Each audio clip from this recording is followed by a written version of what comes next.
ಬಾಗಲಕೋಟೆ ಶಿವಾಜಿ ಮೂರ್ತಿ ಮೆರವಣಿಗೆ ವೇಳೆ ಕಲ್ಲು ತೂರಾಟ ಪ್ರಕರಣಕ್ಕೆ ಸಂಬಂಧಪಟ್ಟಂತೆ ಬಾಗಲಕೋಟೆಯಲ್ಲಿ ಈಗಾಗಲೇ 140 ಸೆಕ್ಷನ್ ಜಾರಿಯಲ್ಲಿ ಇರುವಂಥದ್ದು. ಸದ್ಯ ನಾನು ಬಾಗಲಕೋಟೆಯ ಪಂಕಾ ಮಸೀದಿಯ ಮುಂಭಾಗದಲ್ಲಿರುವಂಥದ್ದು. ನೀವು ದೃಶ್ಯದಲ್ಲಿ ನೋಡ್ಬೋದು, ನಿನ್ನೆ ನಡೆದಿರ್ತಕ್ಕಂಥ ಏನು ಘಟನೆ ಇದೆ, ಆ ಘಟನೆ ಸಂಬಂಧಪಟ್ಟಂತೆ ಆ ಪಂಕಾ ಮಸೀದಿಯ ದೂರದ ಅಳತೆಯಲ್ಲೇ ಕೂಡ ಇದು ಹನುಮ ಮಂದಿರ ಏನಿದೆ, ಕೊತ್ಲೇಶ್ವರ ದೇವಸ್ಥಾನಕ್ಕೆ ಕೇವಲ 400 ಮೀಟರ್ ಅಡಿಯಲ್ಲಿರ್ತಕ್ಕಂಥ ಮೆರವಣಿಗೆ ಇನ್ನೇನು ಕೊತ್ಲೇಶ್ವರ ದೇವಸ್ಥಾನಕ್ಕೆ ಬಂದು ಮುಟ್ಟಿದ್ರೆ ಶಾಂತಿಯುತವಾಗಿ ಮೆರವಣಿಗೆ ಮುಗಿತಾ ಇತ್ತು. ಆದರೆ ಇಲ್ಲಿ ಕಿಡಿಗೇಡಿಗಳಿಂದ ಕಲ್ಲು ತೂರಾಟ ಮತ್ತು ಚಪ್ಪಲಿ ಎಸೆಯುವಂಥ ಕೆಲಸಕ್ಕೂ ಕೂಡ ಮುಂದಾಗಿದ್ದರು.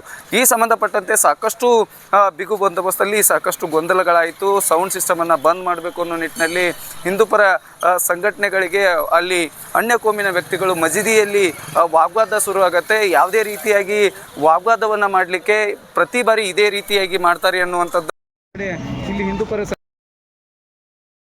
ಏನು ಅಂಬಾಭವಾನಿ ದೇವಸ್ಥಾನ ಇದೆ, ದೇವಸ್ಥಾನದ ಮುಂಭಾಗದಲ್ಲಿ ಇರ್ತಕ್ಕಂಥ ಇಲ್ಲಿ ಸ್ಥಳೀಯವಾಗಿ ಇಲ್ಲಿಂದ ಮೆರವಣಿಗೆ ಪ್ರಾರಂಭವಾಗಿ ಪ್ರಮುಖ ನಗರಗಳಲ್ಲಿ ಈಗಾಗಲೇ ಮೆರವಣಿಗೆ ತದನಂತರ ಇನ್ನೇನು ಕೊತ್ಲೇಶ್ವರ ದೇವಸ್ಥಾನಕ್ಕೆ ಬಂದು ತಲುಪಿದ್ದೇ ಆಗಿದ್ದರೆ ಸಂಪೂರ್ಣವಾಗಿ ಏನು ಶಿವಾಜಿ ಮೂರ್ತಿ ಶಾಂತಿಯುತವಾಗಿ ಇಲ್ಲಿ ಮುಗಿತಾ ಇತ್ತು. ಆದರೆ ಅನ್ಯ ಕೋಮಿನ ವ್ಯಕ್ತಿಗಳಿಗೆ ಏಕಾಏಕಿ ಕಲ್ಲು ತೂರಾಟದಿಂದ ಈಗಾಗಲೇ 4 ಜನರ ಮೇಲೆ ಈಗಾಗಲೇ ಸಣ್ಣ ಪುಟ್ಟಗಳ ಗಾಯ ಆಗಿರುವಂಥದ್ದು. ಬಾಗಲಕೋಟೆ ಸಿದ್ಧಾರ್ಥ ಗೋಯಲ್ ಅವರಿಗೆ ಬಲಭಾಗದಲ್ಲಿ ಕಲ್ಲು ಬಿದ್ದಿರೋದರಿಂದ ಒಂದಿಷ್ಟು ರಕ್ತದ ಕಲೆಗಳು ಕೂಡ ಲಭ್ಯವಾಗಿರುವಂಥದ್ದು. ಈ ಸಂದರ್ಭದಲ್ಲಿ ಸಾಕಷ್ಟು ಬಿಗು ಪೊಲೀಸ್ ಬಂದೋಬಸ್ತನ್ನು ಕೂಡ ಈಗಾಗಲೇ ಮಾಡಿರುವಂಥದ್ದು.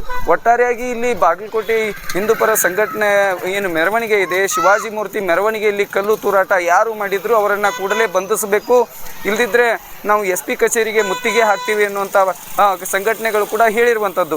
ಆದರೆ 10:30 ನಂತರ ಯಾವ ರೀತಿ ಸ್ವರೂಪವನ್ನು ಕಾಣುತ್ತೆ ಅನ್ನೋದನ್ನು ನೋಡಬೇಕಾಗತ್ತೆ. ಇಲ್ಲಿ ಹಿಂದೂಪರ ಸಂಘಟನೆಗಳು ಹೋರಾಟಗಾರರು ಕೂಡ ಇರುವಂಥದ್ದು. ಅವರನ್ನು ಮಾತಾಡಿಸುವಂಥ ಪ್ರಯತ್ನವನ್ನು ಮಾಡೋಣ. ಅಂದರೆ ಇನ್ನೂವರೆಗೂ ಕೂಡ ನಿನ್ನೆ ನಡೆದಿರ್ತಕ್ಕಂಥ ಘಟನೆಯಿಂದಾಗಿ ಸಾಕಷ್ಟು ವಿಚಾರಗಳನ್ನು ಇಟ್ಕೊಂಡು ಹಿಂದೂಪರ ಸಂಘಟನೆಗಳು ಒಂದಿಷ್ಟು ವಿಚಾರಗಳನ್ನು ಕೂಡ ಹೇಳಿರುವಂಥದ್ದು. ಆದರೆ ಇಲ್ಲಿವರೆಗೂ ಕೂಡ ಯಾರೂ ಬಂಧಿಸಿಲ್ಲ ಸರ್. ಇವತ್ತು ಕಲ್ಲು ತೂರಾಟ ಆಯಿತು, ಚಪ್ಪಲಿ ಎಸೆಯುವಂಥ ಕೆಲಸ ಆಯಿತು. ಯಾಕೆ ಇದೇ ರೀತಿ ಪ್ರಕರಣಗಳು ಈ ಹಿಂದೂ ಕೂಡ ನಡೀತಾ ಇತ್ತು, ಮತ್ತೆ ಅದೇ ರಾಗ ಅದೇ ಹಾಡು ರೀತಿ ಮಾಡಿದ್ದಾರೆ, ಏನು ಹೇಳ್ತೀರಿ ಸರ್? ಏನು ಹೇಳಬೇಕಾಗಿತ್ತು ಜಿಲ್ಲಾಡಳಿತ ಮತ್ತು ಪೊಲೀಸ್ ವರಿಷ್ಠಾಧಿಕಾರಿಗಳು ಅವರೇ ಹೇಳ್ಬೋದು, ಪೊಲೀಸ್ ಡಿಪಾರ್ಟ್ಮೆಂಟ್ ಹೇಳ್ಬೋದು. ನಮ್ಮಲ್ಲಿ ನಾವು ಯಾರು ತಪ್ಪು ಮಾಡಿದವರು ಇಲ್ಲ, ನಮ್ಮ ಮೇಲೇ ದಬ್ಬಾಳಿಕೆ ಆಗಿದೆ. ನಾವು ದಬ್ಬಾಳಿಕೆ ಆದರೂ ಸಮಾಧಾನದಿಂದ ಇದ್ದೀವಿ. ನಾವು ಇನ್ನೂವರೆಗೂ ಸಮಾಧಾನ ಇದ್ದೀವಿ ಅನ್ನೋದನ್ನ ನೀವು ಮಾಡಬೇಕಾಗಿರೋ ನೀವು ಕೆಲಸ ಮಾಡಿ.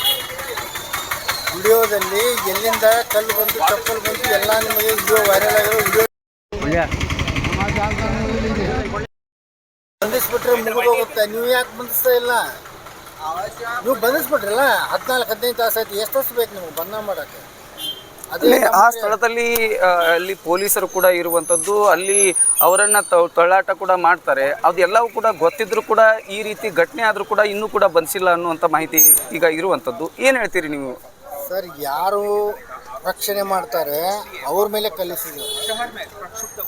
ಅಂದರೆ ಇವಾಗ ಪೊಲೀಸ್ ಸಿಬ್ಬಂದಿ ಮಸೂತಿಗೆ ಪ್ರೊಟೆಕ್ಷನ್ ಕೊಟ್ಟಿತ್ತು. ಪ್ರೊಟೆಕ್ಷನ್ ಕೊಟ್ಟವರಿಗೆ ತಲೆ ಮಾಡ್ತಾರಂತೆ, ಯಾವ ಸಮಯದಲ್ಲಿ ಏನು ಮಾಡ್ತಾರಂತ ಗೊತ್ತಿಲ್ಲ. ಮತ್ತು ಇಷ್ಟೆಲ್ಲ ಗೊತ್ತಾದ್ಮೇಲೂ ಆ್ಯಕ್ಷನ್ ಆಗಿಲ್ಲ. ಯಾಕಾಗಿಲ್ಲ ಆ್ಯಕ್ಷನ್? ನಾವು ಕೇಳೋದು ಅದೇ. ನಿಮಗೆಲ್ಲ ಇಷ್ಟೆಲ್ಲ ಗೊತ್ತಾದ್ಮೇಲೆ ನೀವು ಯಾಕೆ ಬಂಧನ ಮಾಡಿಲ್ಲ? ಬಂಧನ ಮಾಡಿದ್ದೀರಾ? ಬಂಧನ ಮಾಡಿದರೆ ಹೇಳಿಕೆ ಒಂದು ಪ್ರಕಟಣೆ ಕೊಡಿ, ಬಂಧನ ನಿಂತವ್ರು ಮಾಡಿದ್ರು ಅಂತ. ಆಮೇಲೆ ಹಿಂದೂ ಸಂಘಟನೆ ನಿನ್ನೆ ರಾತ್ರಿ ಒಬ್ಬ ವೈಯಕ್ತಿಕ ಅವನು ಮಾಡಿ ಸರ್, ಈಗ ಪ್ರಮುಖವಾಗಿ ಬಂಧನ ಆಗಿಲ್ಲ.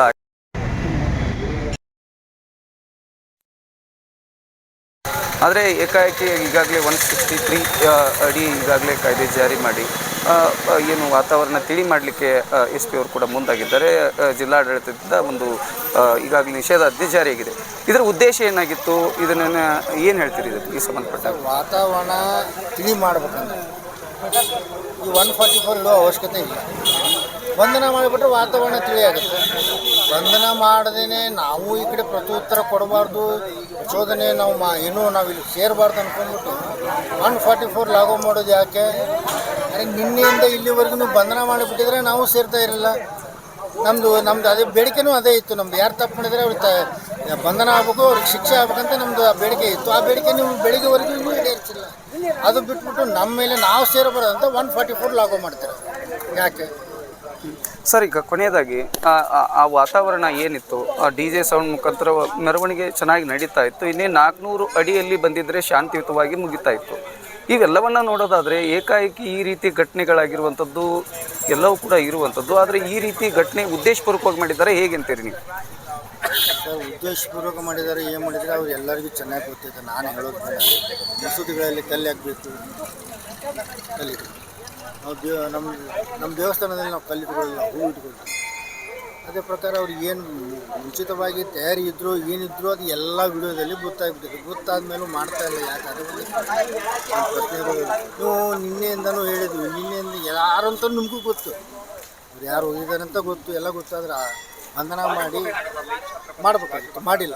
ಅದನ್ನು ಬಿಟ್ಟು ಇವಾಗ 144 ಲಾಗೋ ಮಾಡಿ ನಮ್ಮನ್ನು ಒಂಥರ ಹತ್ತಕ್ಕೂ ಪ್ರಯತ್ನ ಮಾಡ್ತಾಯಿದ್ದಾರೆ. ಅದು ಆಗಬಾರ್ದು. ಇದು ಹಿಂದೂಪರ ಸಂಘಟನೆ ಮುಖಂಡರು ಕೂಡ ಮಾಡ್ತಿರುವಂಥದ್ದು. ಅಂದರೆ ರೀತಿಯಾಗಿ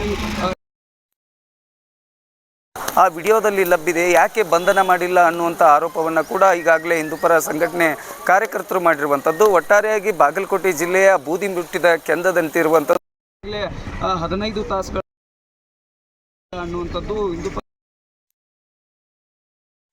ನೀವು ಏಕಾಏಕಿ 163 ಜಾರಿ ಮಾಡಿದ್ದಾದರೂ ಯಾಕೆ ಅವರನ್ನು ಬಂಧನ ಮಾಡಿದರೆ, ಇದು ಉದ್ದೇಶಪೂರ್ವಕ ಬಂಧನ ಮಾಡಿದರೆ ಮುಗಿತಾ ಇತ್ತು ಅನ್ನುವಂಥದ್ದನ್ನು ಈಗಾಗಲೇ TV5 ಜೊತೆ ಕೂಡ ಹಿಂದೂಪರ ಸಂಘಟನೆ ಕಾರ್ಯಕರ್ತರು ಕೂಡ ಮಾತನಾಡಿರುವಂಥದ್ದು. ಬಾಗಲಕೋಟೆಯಿಂದ ಗುರು ಹಿರೇಮಠ, TV5 ಕನ್ನಡ.